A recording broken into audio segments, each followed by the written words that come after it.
Halo, selamat pagi, selamat siang, selamat malam bagi saudara-saudaraku yang membuka channel ini di waktu dan dimanapun Anda berada.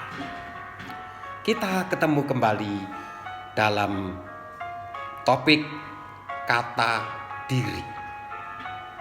Tentu saja kami tidak lupa mengemukakan bahwa ini didasarkan pada sumber ide dari eyang guru saya, Dr. Sudaryanto. Kami sampaikan dengan versi saya. Untuk itu tentu saja banyak yang tidak sama dengan ide eyang guru saya. Untuk itu mohon maaf. Saudara-saudaraku, kata diri itu melekat erat dengan sosok manusia. Mengapa dikatakan demikian? Karena ada seorang diri, tetapi tidak ada yang namanya seekor diri untuk menyebut binatang. Tidak ada sebatang diri untuk menyebut pohon. Nah, dari perbandingan itu bisa dikatakan bahwa kata diri hanya untuk manusia. Manusia yang mana? Nah, karena yang kita katakan, kita bicarakan adalah diri, orang sering menyebut bahwa diri itu sama dengan wadah, sosok, badan.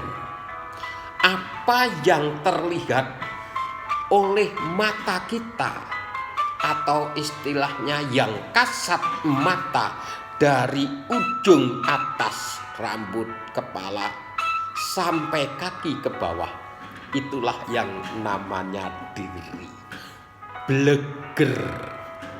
Blegering manungso. Nah, kata diri itu sebetulnya bisa diturunkan menjadi beberapa kata, seperti sendiri, kemudian sendirian, disendirikan, berdiri, pendiri, didirikan, mandiri,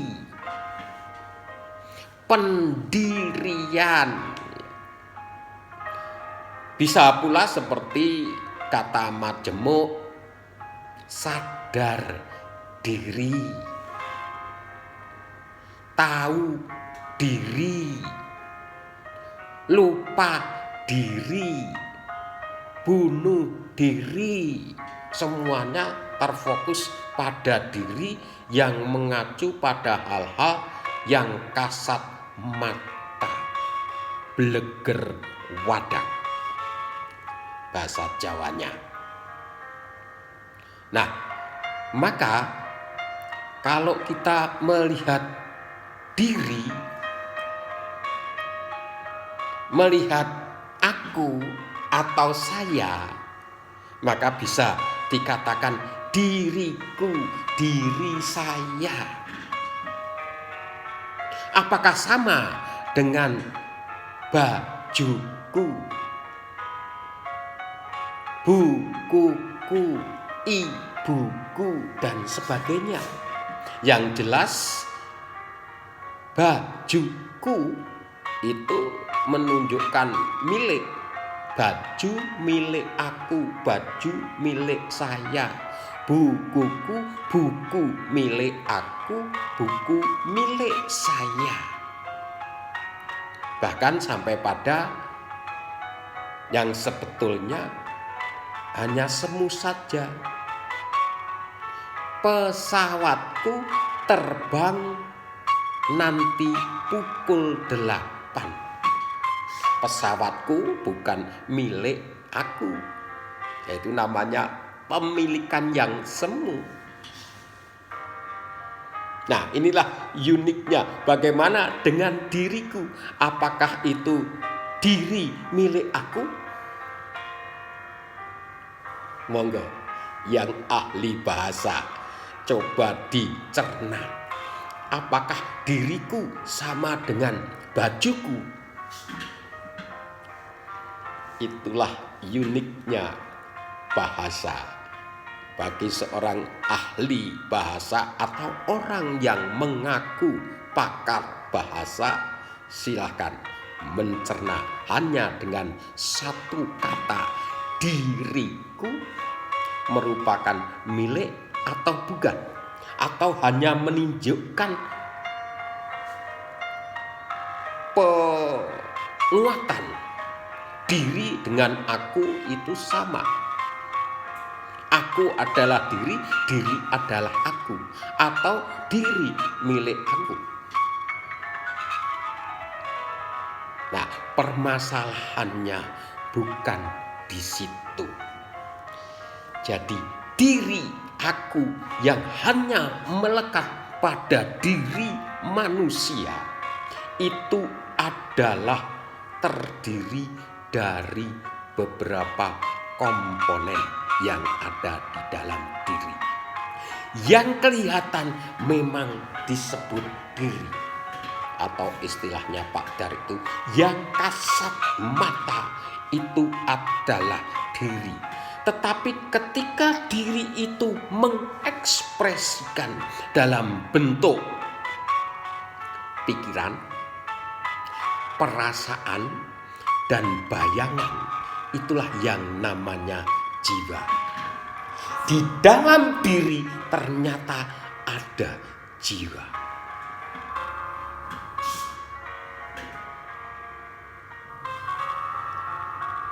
Kemudian, apakah hanya ada jiwa dan diri saja?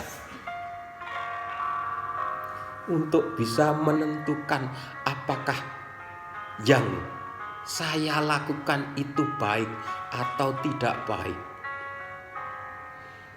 pantas atau tidak pantas, itu dituntun oleh bisikan yang orang teologi mengatakan itulah yang namanya roh, bahasa malaikat istilahnya, yang menuntun kita untuk berjalan di jalan yang benar sesuai dengan firman Allah. Itulah yang namanya roh. Di dalam diri ternyata ada 3 bagian, yaitu wadak, bleger, atau diri. Di dalam diri seseorang itu ternyata ada jiwa. Jiwa yang mengakibatkan orang bisa berpikir, orang bisa merasa, dan orang bisa menghayal. Dan orang di dalam hidup selalu dituntun di jalan kebenaran. Tanpa ini saudara-saudara pasti akan jadi orang-orang yang tidak tertuntun. Itulah Roh Kudus. Jadi saudara-saudaraku, mari kita renungkan. Ternyata di dalam diri manusia itu terdiri dari 3 bagian yang menyatu. Terima kasih saudara telah mendengarkan tentang kata diri dari saya. Mudah-mudahan bermanfaat. Salam.